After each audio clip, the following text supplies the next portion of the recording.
Hey everyone, I'm Autumn Hawkins and I'm here with Lowkey R&B. And today I have the great Davion Farris here with me. How are you doing today? Wonderful, Autumn, and yourself. I'm doing good. I'm doing good. I cannot complain at all. Good, nothing So, wrong with that. right? So I'm just gonna get started. Well, how did you get started? Basically, how did you start your music career? Like, when did you decide that you wanted to pursue music? So my music career actually started extremely early. Like Hmm. I had my first solo in church at the age of 5. Wow. My mother is a was a minister of music, or is a Hmm. minister of music, and she also teaches piano and voice. So Oh. she's had my brothers and I around the piano, showing us the ropes ever since we were little. And Hmm. so that was the first time I realized, okay, I see how people are reacting to me singing, and I like that, and I want to keep doing that, Yeah. right? And Yes. and then at the age of 10, when my mom introduced me to Stevie Wonder's "Songs in the Key of Life," Mm. that is when I decided that I wanted to be a writer, because I Oh. remember being affected, being Mm. moved, right? Hmm. Being moved by Stevie Wonder's songs. And I was just 10 years old. I didn't really like know, I didn't have a crazy amount of life experience for me to Hmm. for his music to be able to resonate in that way. But for whatever Hmm. reason, it still hit me, Yeah. you know? And so I was Yes. like, okay, yeah, I want to do that. Like if my songs don't put people in their feelings, or help them heal, or help them feel understood, or seen and heard, then it's then I'm missing the mark. So Hmm. but that's when, yeah, that's Yeah. when I those those are the two distinct times when it was like, okay, yeah, music, this is what I'm doing. That is great. So that means that you have your mom as a teacher, you started Hmm. in the church, like beautiful. That's amazing. I love to hear that. Like I'm definitely like I'm a fan of R&B, and starting in the church, I feel like that is one of the greatest foundations you can have. Without a doubt, excuse me, without a doubt. Yes. And then you mentioned that you have brothers. So your brothers are also great musicians. So how would you describe your relationship with your brothers in regards to music? Like, do you guys have Hmm. sessions where you guys are hanging out, spin out ideas? Like, how does that all go about? Oh wow. Okay. So that's this is definitely a first. I like that. My brothers and I are extremely close. Like, first Oh, off, just on the regular brother tip, right? Like oh, those are my best friends. We always check in on each other. love that. See how we doing, see how life is doing. Everything. Including music, but everything else as well. Hmm. And yeah, I mean, we work every we when initially when we started, we used to work like all the time, at least Hmm. several times a week. Now, obviously, everybody's kind of branched off and still doing their thing, but we still get up and work. We definitely still Hmm. get up and work. We got a few bangers. Oh, okay. For real. So, Yeah. but yeah, our relationship is great though. We we don't lean on each other creatively. What we do Hmm. though is, we like to send records off, see what the vibes are, get an opinion. I'm working on my album now, and I Mm. recently sent them, a full copy of at least the songs that I'm leaning on right now, leaning towards right now. Like, Hmm. I'm 30 songs in right now, and I just Wow. sent them a playlist of like 16 records that are like my favorites right now. So yeah, Wow. we're always working, always in communication, always in touch with my guys. Oh, that's so beautiful to hear. Like, honestly, what is the age differences between you guys? Like, are you guys close in age too? I'm only 11 months older than Smoke, Oh, and Smoke wow. is only 13 months older than Sir. Wow. Wow. So you guys are very, very close in age as well. Extremely close. We Ex- grew up like it felt like we were triplets, Wow. and I was the oldest, so I know they had to feel like that. Yeah, definitely. I have a younger sister and we literally are 13 months apart. Yeah. There's, Dope, dope, dope. yeah, so she's like one of my best friends, and like it's really nice always having someone with you to do things, and especially creative things as well, someone to lean on and support too. I Oh totally get yeah, definitely. Even having somebody that knows you. that. We meet a lot of people in in the industry that we're in, and there's it's always sometimes you have these moments where somebody does something and I'm like and you're like, oh, you did that because you don't know me that well. Mm-hmm. Like you felt a little Exactly. too comfortable, or you don't, whatever Mm-hmm. the situation is. And sometimes you even have to check people, but you don't have to do that so much with brothers or stuff. Exactly. They know you. They know who you really are and stuff like that. So I love that. I absolutely Yeah, love that. Family's everything. So absolutely. right? So you talked about, Stevie Wonder being an early influence in your musical career, like learning that you wanted to pursue music. So who are Hmm. some other musical influence you had growing up? Because I know your mother definitely being a teacher and everything and being in the church, she had some good people she was bringing y'all up with. Oh, believe it, best believe it. No, um, you know what? Since we brought up the church, like one of my favorite and most influential artists is actually Fred Hammond. Ooh, Because what Fred Hammond did, yes. he made music that wasn't like your traditional gospel, but it also Mm-hmm. wasn't it didn't feel so far away from that you felt like what are you doing, or you felt like he was like remixing hip hop songs and just calling them gospel. No, Fred Hammond was Mm-hmm. making some amazing music. Okay, he had Mm-hmm. he had somebody amazing at every single instrument, bass, drums, whatever it is. He had somebody who was really dope at that, and Mm-hmm. and you could tell by the quality of of the music and the songs and even the writing. His approach wasn't a holier than thou approach. It was more like a human who is going through having the experience of trying his best to live. It was dope. Mm-hmm. So Yes. Fred Hammond for sure. Marvin Gaye, Yes. that's obviously that's R&B royalty. Donny Hathaway, same Mm-hmm. thing, R&B royalty. Mm-hmm. Those those, and then you have groups like Drew Hill. I was on live the other day, Mm-hmm. talking about how they're really one of my favorite groups of all time. Drew Hill, Boys to Wow. Men. Yes, Um, Boston. Yes. yeah. I've got quite a few that we could talk about. Artists that I rock with. D'Angelo. Oh my goodness, I can't leave D'Angelo out. Yes. So Mm-hmm. Yes, definitely. Those are some good. That's why I wanted to ask you that question because I'm like, oh my God, I know he has some great answers for this. So, yeah, those are all great artists, like amazing, legendary in their own way. yeah, definitely. You were the first artist assigned to Lena Waithe's Home and Grad Records. Did you feel any type of pressure to be the first person on the label? um, you know what?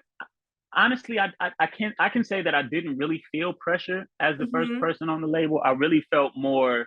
I mean, I was proud, and I Mm-hmm. knew that I understood that there that there's it's a situation where I'm expected to perform, Mm-hmm. but in the fact that I've been doing this for so long and that I'm ready, Mm-hmm. that's what kind of allowed me to be able to to move and not be nervous or not feel the pressure so much. Yes, definitely. I've put in 20,000 hours at this point. You know what I mean? and Yeah. and so preparation, it that again, that's the thing that allows you to be able to move without being nervous or without feeling the pressure, because you know that you're ready for the situation. I Yes. know that I'm ready for this. Yes, that is some gospel right there. Preparation is definitely key, and I love to hear you say that. I absolutely love that. I'm gonna go into a little bit about your songwriting because you introduce yourself as like not only as a singer, but as you are an excellent songwriter. I'm going to put that out there. You're also Thank an you. Thank you. excellent, you're welcome. And you also were able to win your first Grammy this year. How did that feel for Lucky Yeah. Day? Like that is absolutely insane. You are a Grammy winning song. Like what? Like, how was that? How did you feel when you got the news that you won a Grammy? Man, it was really a surreal feeling, right? Because Mm-hmm. I had watched the Grammys. Like Lucky is, I've known Lucky before before he had the name Lucky Day or whatever, and I'm Mm-hmm. gonna respect his artistry. That's his name's Lucky Day. Mm-hmm. Um, but it was interesting because that was a song that we had written for Mary J. Blige, me and Lucky, Oh and wow. she didn't end up keeping it on her project. Mm-hmm. But then when Lucky and Joyce Rice were working, who was the other feature on the record, Mm-hmm. he remembered this record that we had, and it was like, oh, this might be a vibe. So he had a 7-song project, and my song was number 7 on there. And it was funny Mm-hmm. because I didn't even realize like I had been seeing him post on Instagram how he was nominated and all that stuff, but it Mm-hmm. did not click to me at all until the day of the Grammys Wow. that meant that I was also nominated. So yeah, I mean once it hit me, I was just taken aback completely. And I'll start, of course, calling, family members like, yo, bro, Mm-hmm. I just won a Grammy. Like, wait a minute. Like, this is a vibe. Like, this is dope. This is a real accomplishment. Yes, definitely. So It's yeah, no, I'm so happy for you. Like that was also a really one of my favorite projects. So kudos to you. Congrats. There's gonna be so much more in your future. So this is just the beginning. thank you. Thank you. I'm gonna speak on that. As much as you've written for a lot of like big names in the industry, like Mary J. Blige, Tyrese, Trey Songz, and all those really big names, how was it? I also noticed that you also had your music in the shows, like shows The Shy and 20s. How is it like hearing your Hmm. music on television shows? Those are like off sidebar, The Shy and 20s. Those are my shows, okay? And they Oh, always have yeah. great music, and I love that they feature great R&B artists. So how was it like hearing your songs being used for television? Man, it was really, it was one of those things where you have to kind of sit back, like hearing your songs on film and television. You really have to first give thanks, Mm-hmm. right? Like, I've been working hard. There have been plenty of times where I've done a lot of music, and it wasn't noticed, or it was overlooked, me being new, whatever the case may be. Mm-hmm. But I mean, just to see people's response to it, Mm-hmm. that was really big, because they, like you said, they put out great music on these shows. Mm-hmm. And I think Sometimes was the first song that was the first big song that I got on there, that was mine. And Mm-hmm. I think they said there was like 50,000 Shazams, Wow. like people trying to figure out where the song is, where it's coming from. And we didn't drop the Mm-hmm. song for a couple months later, so it was a Mm-hmm. lot of it was a lot of build up. But Oh. yeah, no, it feels amazing. It feels amazing. It Mm-hmm. really does, just to hear people react, and to know that your music is resonating.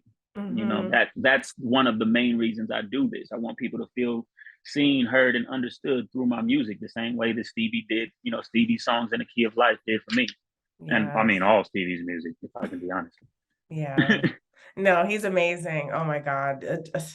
Amazing in so many ways. He's top Yeah, tier.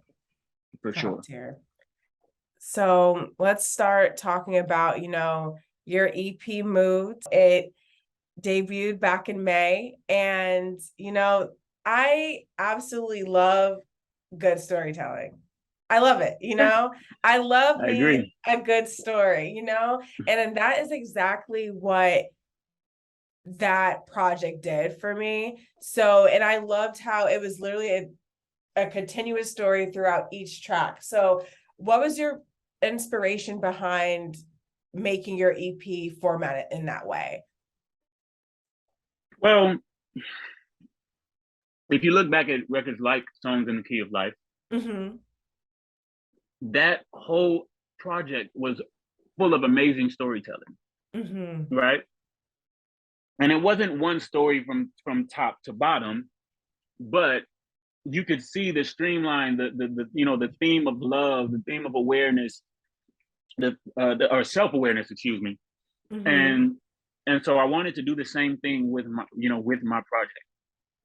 I wanted people to, to see that I was self-aware, that I'm, conscious of how things affect me, specifically love, how it affects me in good situations, or when I have it good, how it affects me when, I'm going through a breakup, I'm depressed, hurt, all of those things. Yeah. And I just wanted to make sure that I like, just like you, I love good storytelling. And and you can definitely blame Stevie Wonder for that. and so I wanted to make sure that there was a story with all of my projects. You'll however long I'm working, it's going to be a story. That's just how I like to create. I want it to feel like a movie. Yes, exactly. That's exactly how I felt. Like I like what everyone was talking about, Beyonce's renaissance, her transitions. That's how kind of I felt like when I was listening to your project. I'm like, it's so cohesive. Like I love when things are just cohesive. Not that like if you putting tracks together on a album or EP is a bad thing, but it's just like a personal, it's a personal thing that I personally like when I like listening to music, when everything is super cohesive. Yeah. There's a story there, I love to see it. Absolutely. So It is. one of my standoff favorites from the EP was Tunnel Vision. And it kind of gives you like, a whole backstory between, your relationship with this girl. So how was that based on a specific relationship, or is kind of like, maybe I know a lot of people spark inspiration through friends and family? Like what was the inspiration behind that track? Okay, so the inspiration behind Tunnel Vision was was a real life experience for me. Okay. Like any song that you hear from me is my own experience. That's my artistry. It comes from my experience, because that's, I have to speak my truth, right?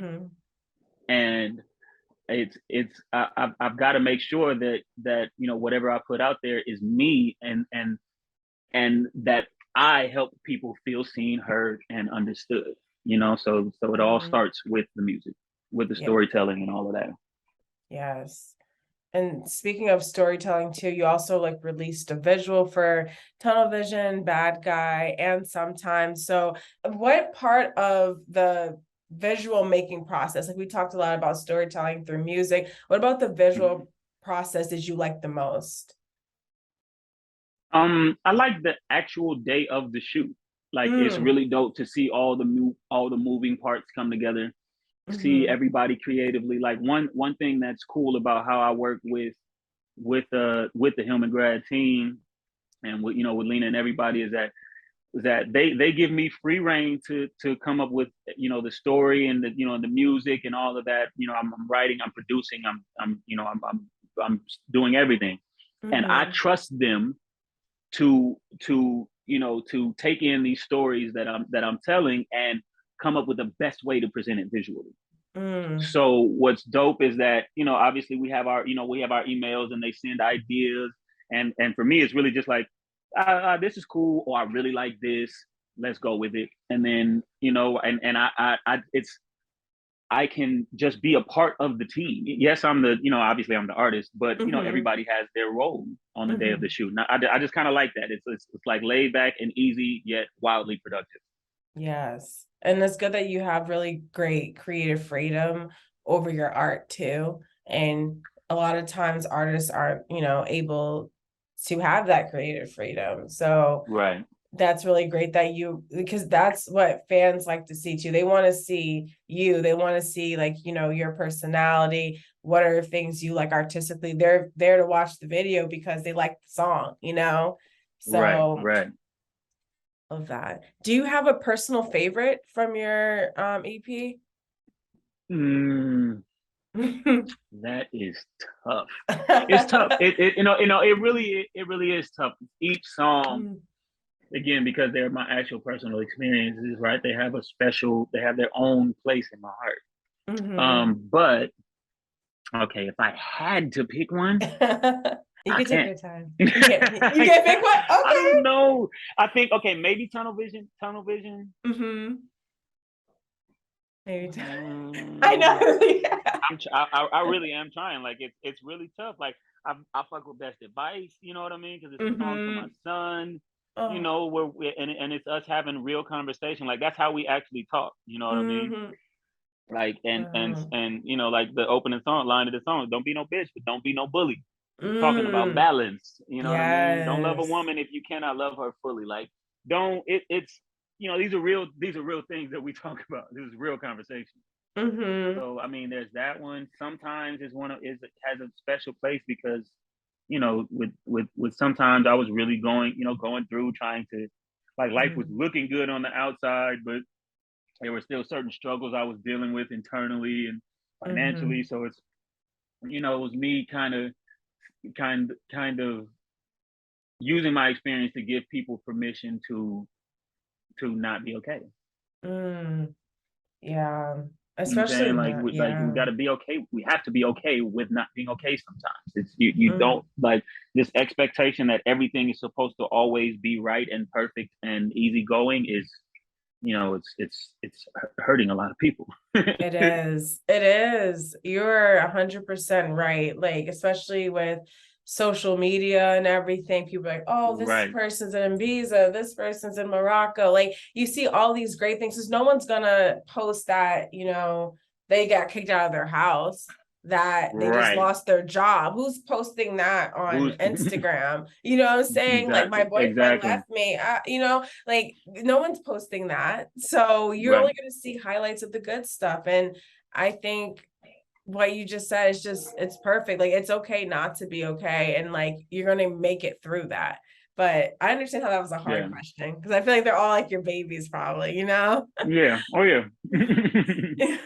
Do you have a personal favorite line from any of the songs, like a favorite lyric that you're just like, oh yeah, that was when I made that, like that was it? You know what?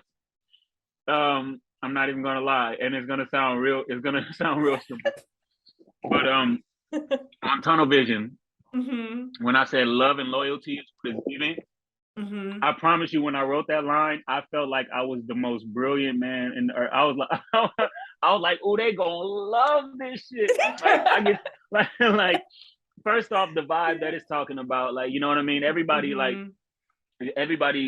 as much toxicity as we deal with, and that gets pushed out to the forefront. All the people are really talking about is like, yo, where's the love? You know what I mean? So it's like love and loyalty is what is given. Even using given being as it's like a extremely popular term right now. I was just I just that line out of is it really does it for me. Yeah, it's giving. It's giving. The line is exactly. The line is giving. Literally, no. That was literally the perfect answer. I couldn't have wanted anything more. Oh my God. So how was the production process for you in creating your EP? Like, were there any songs that were really when you had to really sit down and be like, oh my God, like I need to write something today. Like I haven't written anything in a while. Like, is there anything that was super hard for you to create? Because of the way I create, it's never a hard process because I don't force things. If it's not working, then that's clearly not the day that I was supposed to finish the song. But there were some songs that I was challenged to create. Mm-hmm. In Sometimes and Best Advice, actually. Oh, wow. Sometimes I was asked to write a song that had nothing to do with love and relationships. And I was like, Mm-hmm. if my my initial reaction, like, well, what do you mean? Like, that is what life is. It's literally about relationships, whether it's your relationship with yourself or the people around you. But Mm-hmm. deciding to take on the challenge, I said, you know what?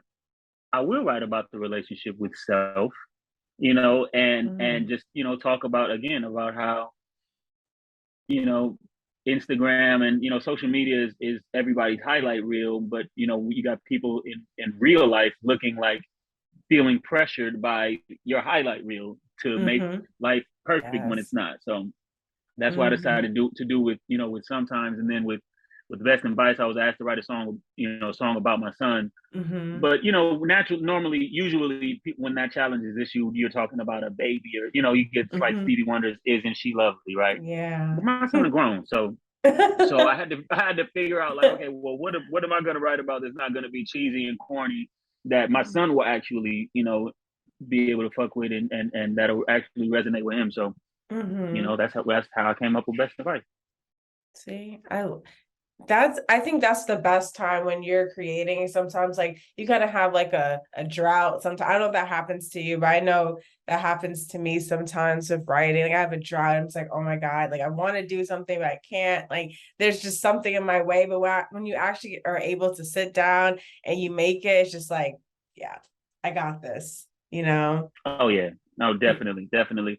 And no, Mm-hmm. we all have our spells where it's like, okay, you know what, this ain't it, or I'm not feeling it. If Mm-hmm. I can be if I can be honest, without tooting my own horn, I've been on kind of a Mm-hmm. run lately. Yeah, Like no, the toot last it. 12 songs the last 15 songs that I've done, I would say at least 12 of them, 11 of them were like, yeah, this is going on the album. So Mm, so yes. but again, that comes from, like I said, I don't force anything. I don't Mm-hmm. If I go in the studio and I come up with a verse and I can't get the hook, I'm Mm-hmm. okay with that. Mm-hmm. I'll listen to what I came up with while I'm, while driving or at the gym or something, or while I'm doing something else, so that my brain can still kind of work and create and see what I can come up with. So Mm-hmm. Well, yeah, no, going to the gym, driving, those are all great. Like simple things that you do for yourself is sometimes you have to drive, but like going to the gym and stuff is just like, yeah, so you can like clear your mind kind of, but it's still working. Yes, well, absolutely. yeah, that and one of the best, most creative times for any of us is when we're doing some kind of like menial task, Mm-hmm. like we're like driving, walking, Mm-hmm. something that doesn't really Exactly. require our actual active brain, but just our, passive motor skills. Mm-hmm. Exactly. Yeah, I love Exactly. being creative in those kind of settings. Exactly. I totally agree. And it's great when it just comes to you when you're not doing really anything, It's just like, oh, this is the Right. time. This is the time. So I know we've been like, you've been teasing me about this album. I have to ask the question. So I was like, I extra. So when is that? So when I don't know so when we can expect the album, I don't like to pressure artists like how everyone's pressuring Rihanna to drop her ninth album. I don't want to do that to you. I'm not going to do that to you. But Right. Although we are all waiting on Rihanna to drop that ninth album. Okay, yes, let me go ahead absolutely, and put that shit on absolutely, record. right, right, absolutely. I'm not gonna Rihanna you right now. But what are you most excited for this album? How is it going to be different than Moved? Ooh, I'm excited. Ooh, okay. What excites me about this album that's different about the last project that I put out? Mm-hmm. Um, the I have more stories to tell. That's really what I'm Oh, excited about. okay. I have some more stories to tell, different angles, for Mm-hmm. people to kind of look at relationships through different lenses or whatever. And I've been working with some. I always work with dope musicians, but I've been, branching out Mm-hmm. and meeting, meeting different producers. Mm-hmm. Um, and it's really been fun. I've Mm-hmm. collaborated on pretty much every song. Like of the 16-song playlist, I've either produced or co-produced 11 of the songs. Okay. But those Wow. four, Wow. or part of those five, I'm sorry, Mm-hmm. ooh, them beats is crazy. You know what I mean? Like that, I can't wait. it's fire. So I'm mad excited, man. Like the songs are, dare I say, better.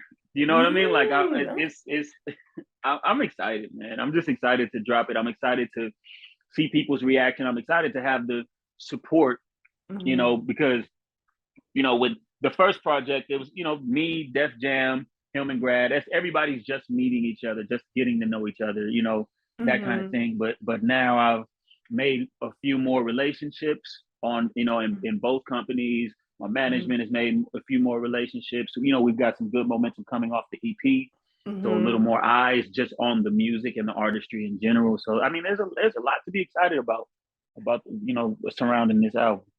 Yeah, I can tell by how you're talking about it. I'm like hyped over here. I absolutely cannot wait. Oh my God, I cannot wait for it.